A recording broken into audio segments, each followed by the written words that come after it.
It all started with a very simple idea. Tell the stories of how successful middle market CEOs made it to the corner office. I'm Brant Handley, founder and managing director of Resource Options International, or ROI. We're the USA's premier executive search firm focused exclusively on empowering middle market companies to attract, hire, and retain A players while transforming top executives' careers and lives. ROI's Into the Corner office is dedicated to discovering how middle market CEOs advance their career, and we're making these remarkable and sometimes quite unbelievable stories available to you for the very first time. Listen and learn about the challenges they've overcome, the interesting people they've met along the way, and the lessons learned that steered these executives' unique journey into a middle market corner office of their own. I know you enjoy these CEO stories as much as I've enjoyed recording them. So thank you for listening today. And if you like what you've heard, rate us on iTunes or wherever you get your podcasts. I'm looking forward to you joining me on the next great middle market CEO adventure into the corner office.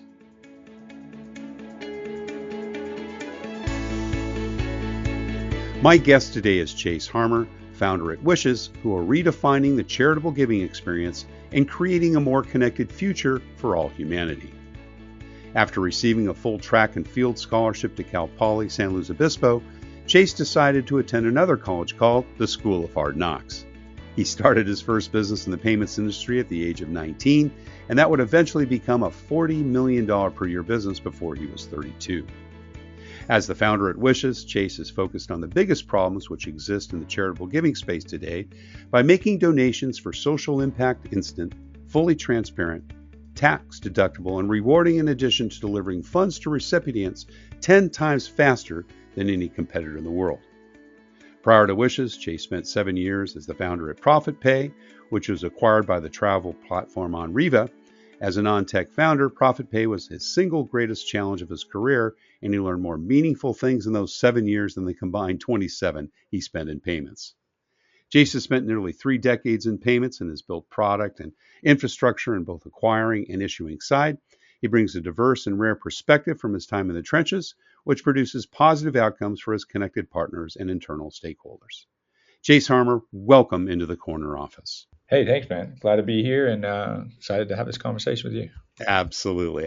Well, we talked in the old year and now we're recording in the new year. So, looking forward to getting caught up on things that have happened, obviously most recently with your wonderful company. We want to hear all about that. But we kind of begin the podcast with the early years and understanding a little bit about what that was like and the foundations that formed you. So tell us a little bit about it. Where'd you grow up and what was your early family life like? Yeah, I mean, I grew up in San Jose, and I kind of was one of those kids. I always went to schools that were super far away. I don't know why. Like I had like my elementary school and my high school were like a block away from me, but I went to schools that were like a million miles away. So was that your parents' choice? Yeah, it was my parents' choice. I mean, it was for one reason, it was like science. The other one was, I mean, it was, but I think about how far they were and like, it was just not worth it. But so I played with the neighborhood kids, but then I went over to the school. So I was always kind of like a lone wolf, I think, but always, really into sports and was always really good at sports and got a track scholarship and played football in college too. And, I had some success, but I dropped out to start a business. I was just anxious to get into the workforce and yeah, I mean, I think it's all kind of like a blur, me growing up, a lot of sports. Well, I want to get to those business opportunities. We talked about the School of Hard Knocks in your Sure. Intro. What did mom and dad do? What was their backgrounds? Yeah, my mom was a teacher and my dad was an electrician. So hardcore Democrats, and they're heavy news watchers. But so she always tells me what's going on. What were the kind of things you remember from growing up? Were there any, specific memories and things? My mom was my biggest cheerleader.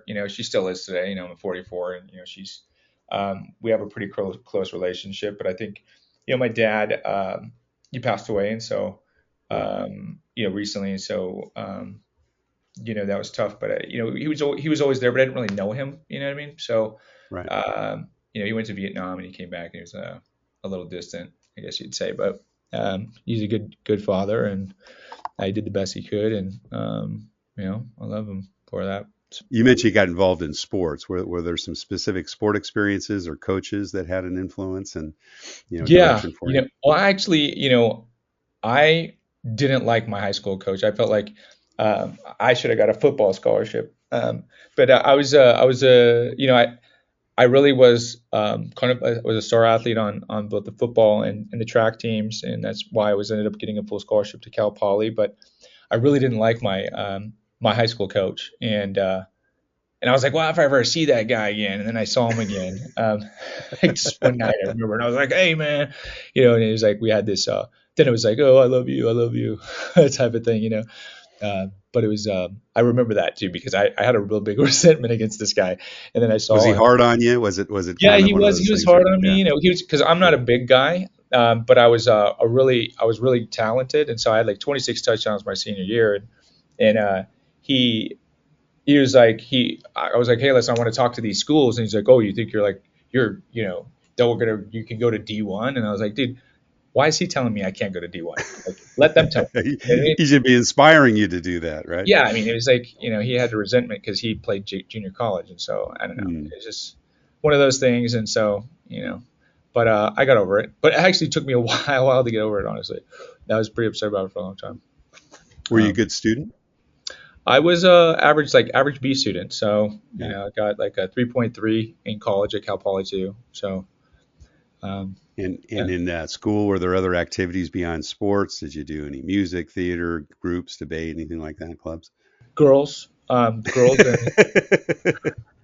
girls and we had like there was always something going on. I had a best friend in high school.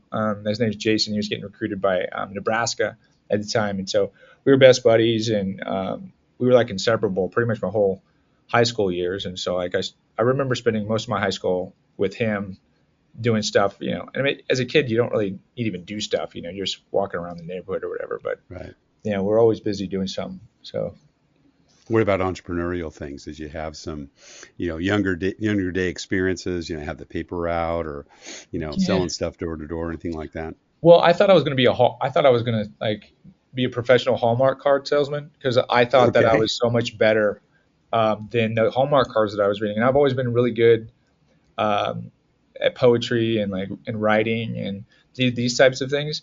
And so I would get books and I would sell them in the neighborhood. I would like but it was like this is a rock, huh, this is a tree.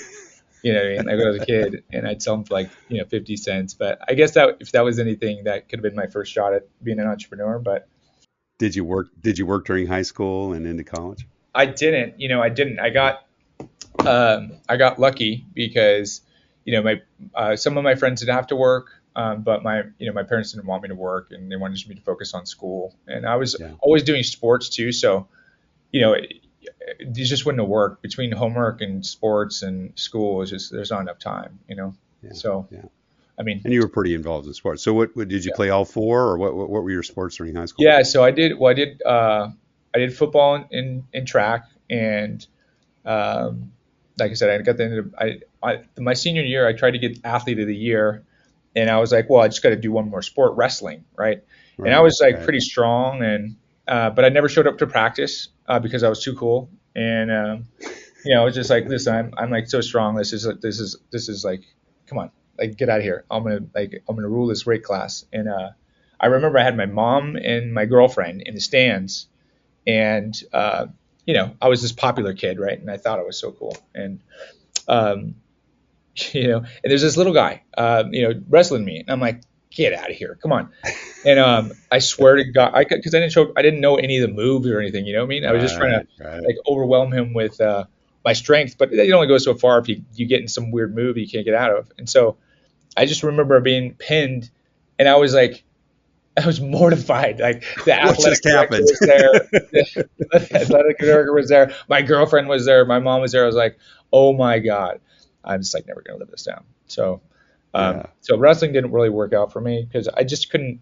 I didn't wasn't willing to put in the time to uh, to learn it. And um, I don't. I'm not a great loser. So wrestling is just one of those things that it's all technique, and if you could be a little guy and still and still take people down and beat them, Right. even though so size doesn't really matter as much.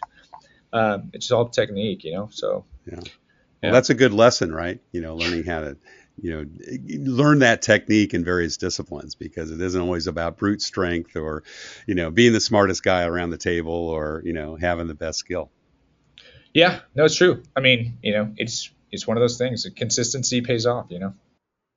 Was it pretty clear you're going to go to college? Was that something mom kind of instilled in you, or mom and dad? She did, but I really wanted to play football, and so that was my only reason why I wanted to be in college. And so I was really fast, but I really didn't like track. I just was Mm, faster than everybody, and so right. um, when I got out there, I just didn't want to run track anymore. I was like, man, I don't want to spend um, all my time in college running. And because when you go to track, it's not like football. Like you can go out and have fun, and you can come back, and you still could be a star. But Right. in track, when you're doing it at a high level on Division One, nobody's out there having fun. You go out there and you don't It's hard work. practice or you don't work hard, you're gonna get smoked out there. Yeah. Yeah. Because those guys next to you are not playing around, and so just like, well, listen, I can't do this my whole entire college experience, and But you I got a was scholarship, right? You I you, did you went I to did Cal Poly, I did. and ran track. Did you participate in the track team all 4 years, or just do it for the first couple? No, I dropped out. So I dropped out and I Yeah. started in the credit card business when I was 19. Got it. Got So it. yeah, I mean, I had a full ride, and it's kind of weird because I was like, hey, listen, I was kind of pondering back and forth. I was like, well, should I come home? Should I not? And so I was like, well, let me just throw this out there. So I went to the coach and I said, hey, I was faster than all of his seniors at that time. I hit another level when I went to college. I was really fast, and So as a freshman, you were faster than the yeah, seniors. yeah. I mean, Wow. I was fast, and so I was running, like 46 seconds in the 400.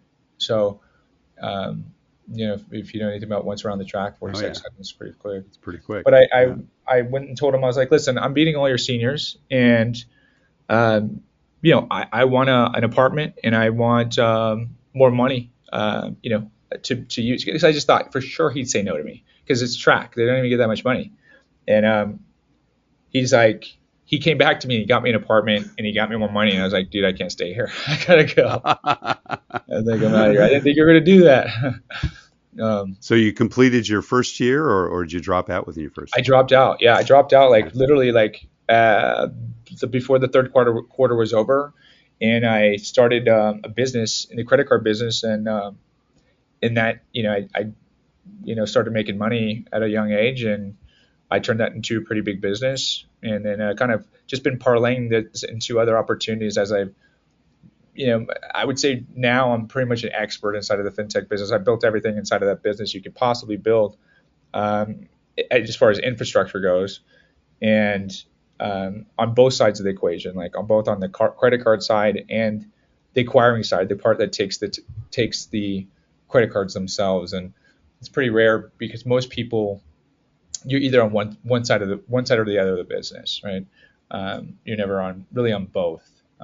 So How did I'd you say first get introduced to the credit card payments business? you How know did that come about? some guy was running an small office in Milpitas, and this is back in 1998. So like back at that time, credit cards were still pretty new. It Right. really wasn't like there's like half of the businesses out there didn't even take credit cards at that time. So we were going out. He was setting up appointments, and we were going up and setting up all these merchants, and I was just really good at it really quick. And then the guy, I was producing so much revenue for the guy. He's like, oh, was running his office, and within like the month, and I saw how much money he made, and then I quit the next day, and I started my own. How long did you work for him? Mm, not very long, Uh-huh. Yeah. maybe like 2 months. Right. Got it. Yeah, And so you yeah. just kind of said, "Hey, this is a good biz. Set it up on your own," and you had I the just relationships with the providers. I was like, if this guy can do it, because this guy, this guy was a character. I mean, like, so we would get to the office at it was like 6 in the morning, like we'd get there and like because we'd have to get our appointments and we go, like get ready to go like on these appointments or whatever. And when I got to the office, and we're talking about like at 6 o'clock in the morning, he'd be like, "Hey, go get me a handle of vodka," right? So Oh I would go to the gosh. store. I would go to the store and get him a handle of vodka. So mind you, he's in the office just slamming this thing all day, right? And so Oh when my we gosh. when we come back after all of our sales calls, we have to come back to the office, right? So he's just a mess every time. And he'd have like these meetings, and like the guys that didn't sell anything, dude, like, oh my God, like it would go off. And I was just like, this guy is a clown. I can't Yeah. even believe this guy. Like, how is this guy even alive right now? But he's making all kinds of money. And I think it was just the timing was right for that business. Like anyone can do it, because it was like the wild west of credit cards. You know, the half of the merchants out there weren't taking it. Right. And it was really easy to sign businesses up because they all knew they needed it. And so, A lot of um, white space, right? A a lot lot of of white blue ocean. space, yeah. A lot of Yeah. white space, Yeah. and it was the Wild West. You didn't need a license. You didn't need, you just needed to go out there and hustle and sell So stuff. you got connected with what one Evalon or one of the larger Yeah, credit it card was. I don't even processors and remember who it represented. was at that point. Yeah. Back in the day, it was all about like leasing terminals and stuff like this. Uh, Right. Right. that's how you made the money because none of the processors back then were really paying residuals, right? They were, so you'd make a lot of the upfront money on the equipment, but the equipment you'd be selling these piece of crap equipments that were like $100, and these poor merchants, they'd be paying, by the end of their lease, they'd be paying like couple $1,000 for this thing, So I didn't like doing it. I didn't. There's guys out there that they made their whole entire business off leasing. I figured out how to earn the residuals, which it's you don't make the money up front, and it takes longer to build a base of revenue. But if you can build it the right way, those merchants will stay with you, and that's what happened for me. And I ended up Yeah. building a real big business that way. And the guys that were in the leasing business really focused on the leasing business. They have an office, they have tons of people in there. The next like 6 months from then, they're all toast. Yeah, right. All the leasing's gone. So, Yeah. pretty much profitable from day one. Did you start hiring in people after that, or how did you kind of evolve that Yeah, no, first I business? wasn't. So like I was out there, hustling and building the business slow. I was like, I remember I got my first residual check because most of the time you set up these merchants and then you start getting the income, but it's like they're doing a little bit at the end of the month or something like this. And so you're getting paid 30 days in the rear. So, your first big check doesn't come till probably like 90 to 120 days out. Right, right. And that's if you're working hard, right? And if you're not working hard, take you a while longer, or if you're just getting big merchants. But what really happened for me is I cold called on a gas station. I didn't know at the time you couldn't actually convert over Shell gas stations because they're branded, and as a branded gas station, they have their own internal payment processing, which they required all of the stores to use, which they were probably crushing on that stuff. But the independent stations, the guy was like, "Hey, listen." I walked into a Shell. He said, "Hey, you can't work with me." He said, "But," he said, my owner, and he said he's just opening a brand new gas station, a huge gas station in front of the San Francisco airport, right? And Whoa. it's called Millbury Market and Gas, and is the huge gas station. It's still there today. It's gigantic, and it's right in front of the San Francisco airport. So it has like 20 pumps. It has a huge convenience store. It has a car wash. All these things. The guy was a nice guy, and he said, "Hey, come meet me at this gas station or at the Florida's land back then. It wasn't even Wow. built." He said, "Come meet me here." He said, "I'm going to introduce you and give you the best lead of your life." And I'm like, "Okay, like, cool." Sounds like a good plan. So I go out there, and he has this. He introduced me to this small bank, and this bank at the time, they were really specializing in doing loans for gas stations, right, and Mm, hotels. So mind you, I had not done one single gas station yet, right? And this guy gives me the largest gas station in San Francisco, right in front of the airport, wow. and then he introduced me to this bank, and then I go into, I meet the bankers, then I go into the bank and I meet with the CEO, and then I basically become the credit card partner for that bank, and they give me Nice. like 25 gas stations overnight. So Wow. like my income went from you know Zero. like, yeah, like less than $1,000 to like $30,000 a month, like Wow. And you're overnight. 19, 20, you're 19, Yeah, 20 years old. exactly. Yeah. Yeah, and then Nice. I thought I was like I could retire. I was so rich at that point. Right. Right. Like, I mean, I was a kid and I thought like, that's all you need, And so I basically took the rest of the year off and I went golfing. And then I lost those clients because I was horsing around all year. Right. And I was trying to do all these other things. And my dad's like, dude, what are you doing? He said, you got this great business and you're just out here trying to do all these other things and you're not focusing. And I was like, what? He's right. So I started focusing and turned it into a massive business. Did you start hiring people then shortly thereafter, or No, what no, kind of prompted that? I was a lone wolf forever. Yeah. So I Right. basically, I had an assistant and I grew that to a $30 million business with one person working for me on my Wow. assistant. Yeah, it Wow. was insane. I look back on it. I'm a maniac like that.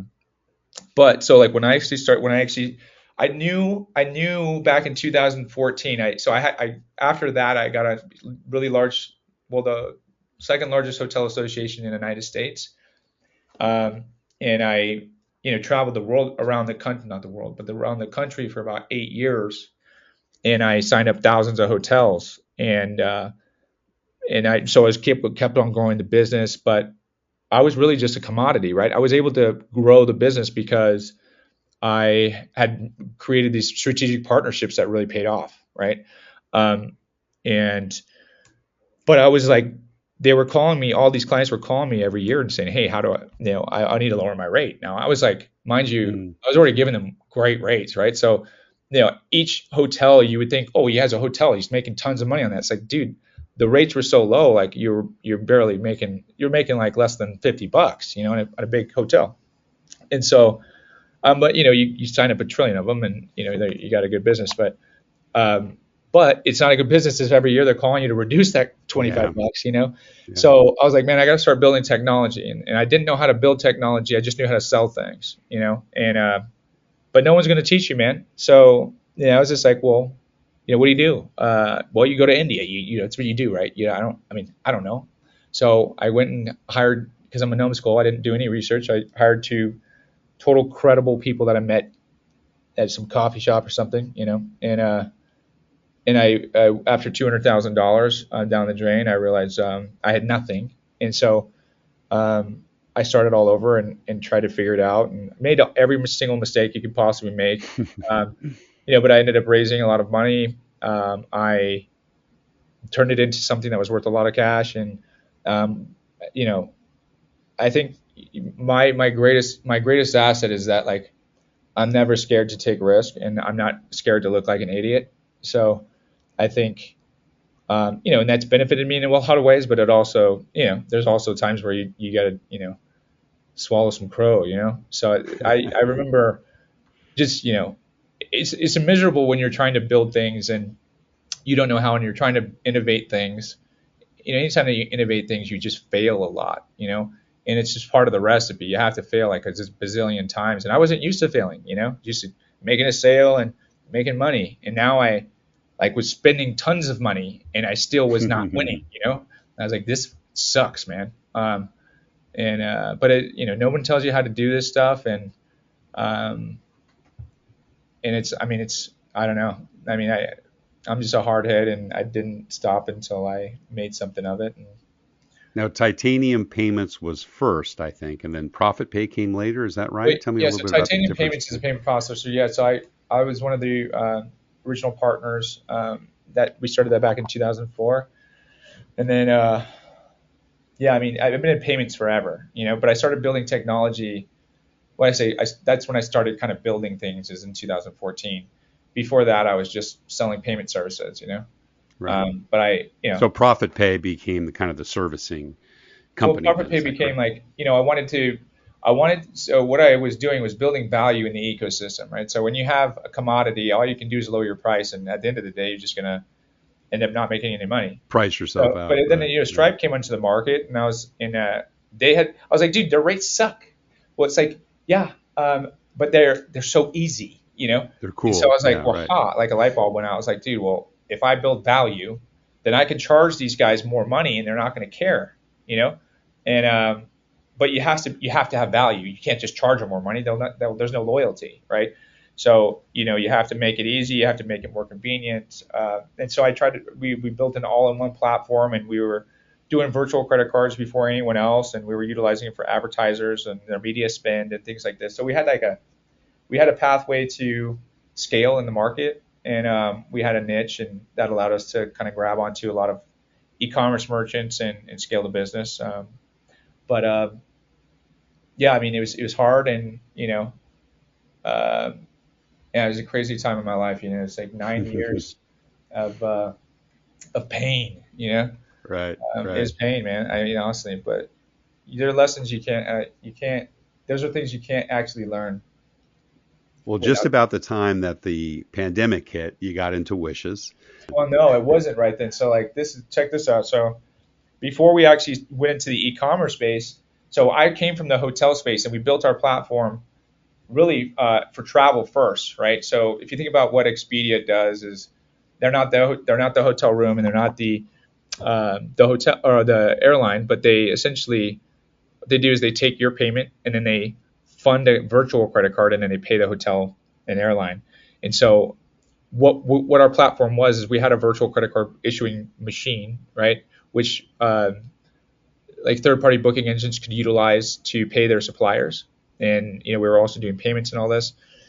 And um, so we literally, mind you, like we had been working on this for 6 years. I'm, spending everything that I had into this business, and so we're like, dude, I made it, right? I got three like really large contracts in the travel space. I got a very very large third party booking engine called Booksy, and they signed $100 million contract with us, and I had a few other $1 billion that would have ended up like being processing billions of dollars with these guys, right? And I was like, dude, I made it, bro. Oh my god, I made it, right? And and literally that was at the end of 2019, right? And then what happened January 1st? Travel business. Ding, ding, Oh ding, my ding. God, travel went to zero. That company Booksy that signed $100 million agreement, they went out of business in 2 months. Right, You know what I mean? right. Like my whole entire, I was just like, oh my God, all that work. We were so there. We had to pivot going to e-commerce. It was just, that was like my life it was just like, I call it, you ever seen that movie Apocalypto? Where Right. where the guy kills his dad, and he's like, I'm gonna call you almost. Like I felt like that was almost like I was always so close, but I couldn't like ever pull it off, and until finally we did. But it just took forever. So tell us about Wishes. How did that come about? Yeah, well, I'd spent since in 2014. I was one of the pioneers in the virtual credit card issuing space, and I created a bunch of patents in that space. And back then, nobody was doing it, so it's kind of like it was like rare, kind of knowledge that most people just don't have in this business because it's not many platforms were trying to do virtual credit card issuing at the time.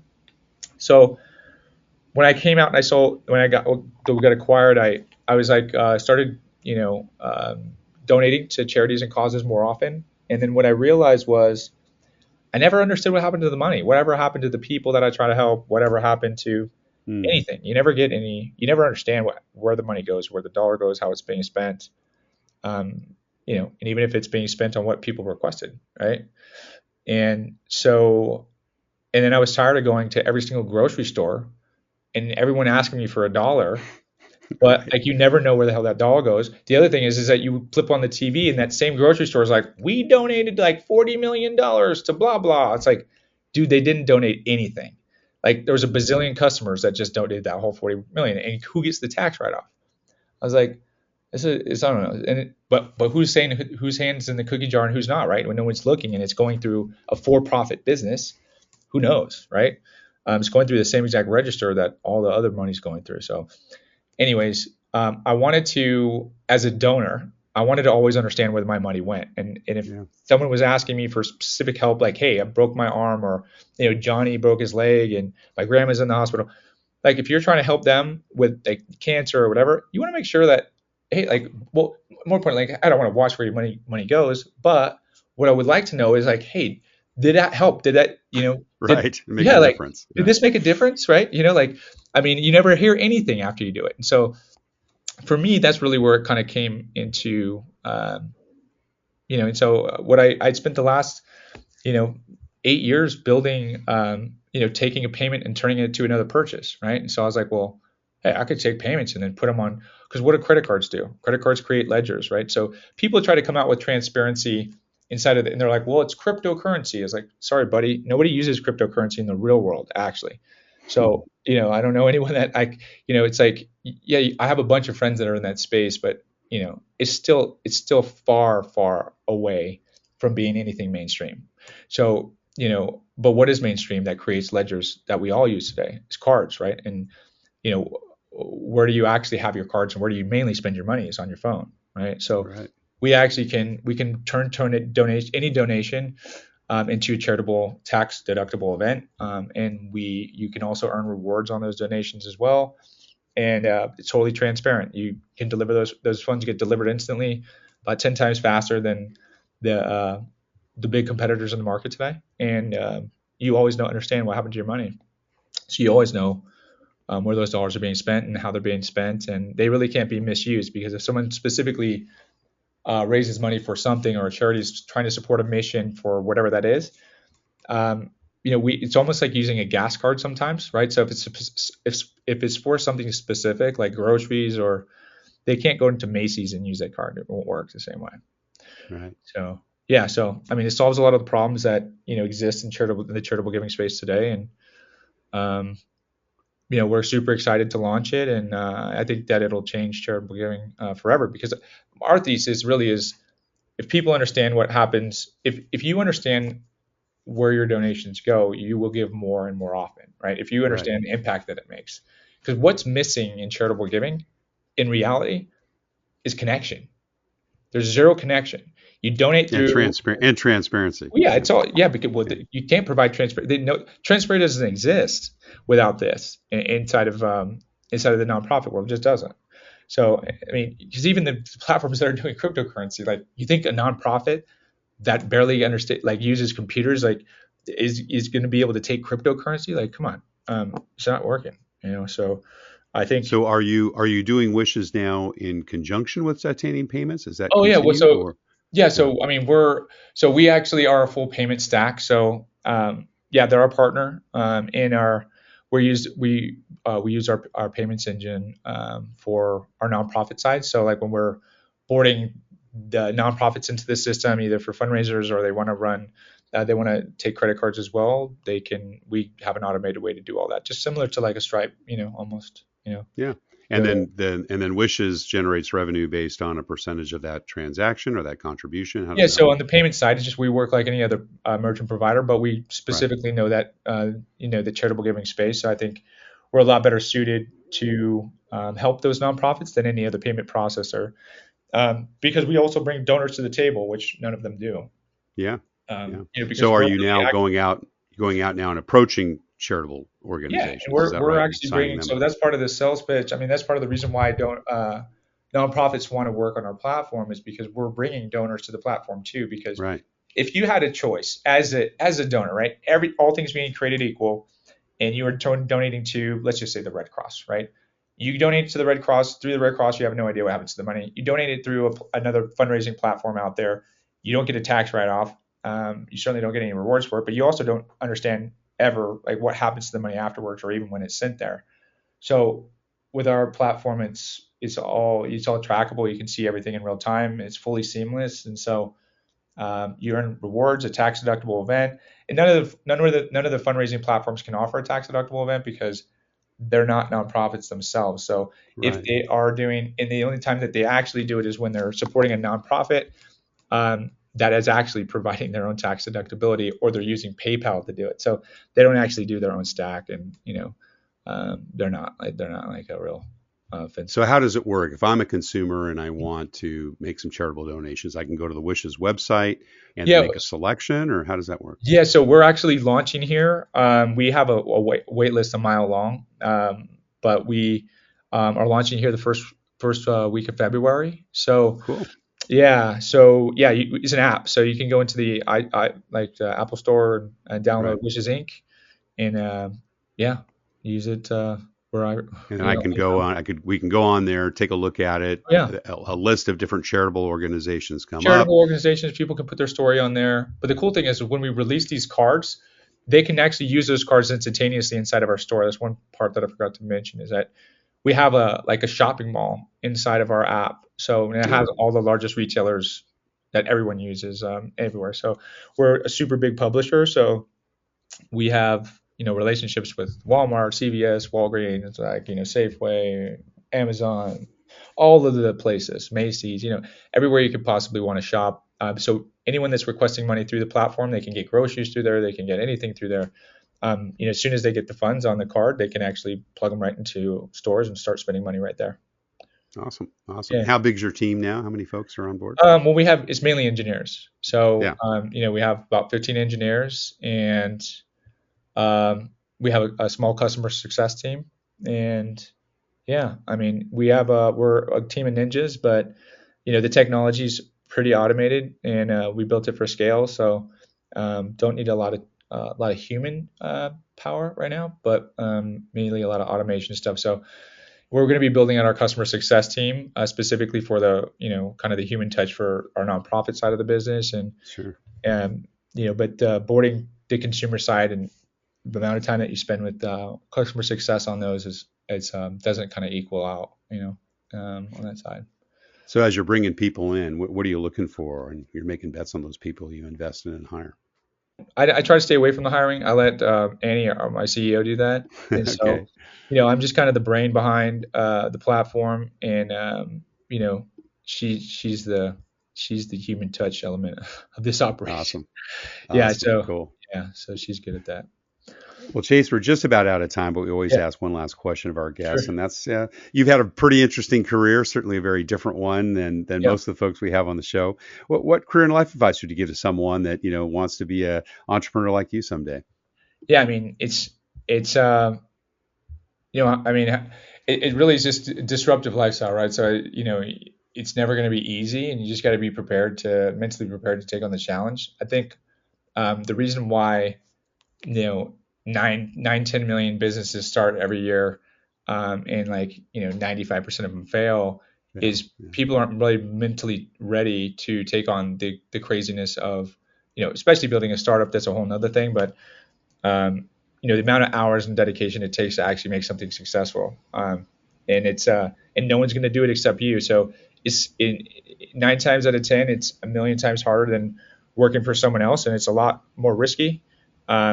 But I think it's all about the journey. And I say the journey is terrible. It's the worst because when you're in that journey, all you want to do is not be in that journey. Yeah.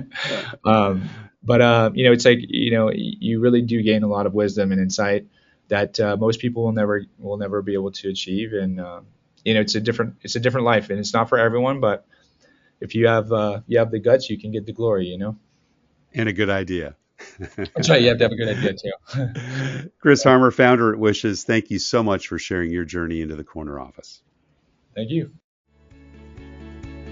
Thank you for listening to Into the Corner Office with Brant Hanley. We hope you enjoyed hearing our guest CEO story as much as we did.